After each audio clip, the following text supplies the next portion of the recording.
తుంబకుప్పం వెంకటేశ్వర స్వామి ఆలయం ఎలా ఉండేది, ఇప్పుడు ఎలా ఉందో చూద్దాం రండి.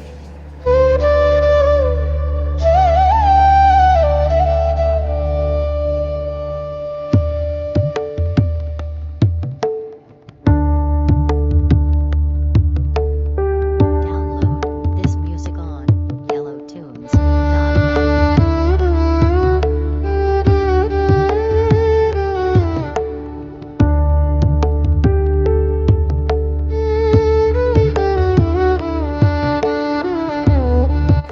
ఈ ఆగస్ట్ 28, 29, 30 తేదీల్లో ఘనంగా కుంభాభిషేకం జరుగుతుంది.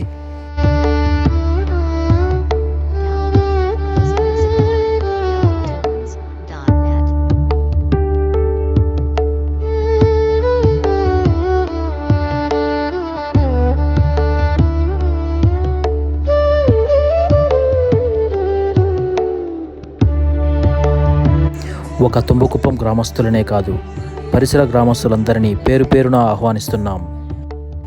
ఈ మహోత్తర కుంభాభిషేకంలో పాల్గొని స్వామివారి కృపకు పాత్రులు కావాల్సిందిగా కోరుతున్నాం. ఇక ఈ వీడియోను మాత్రం తప్పనిసరిగా ప్రతి ఒక్కరికి షేర్ చేయండి. ఓం నమో వెంకటేశాయ.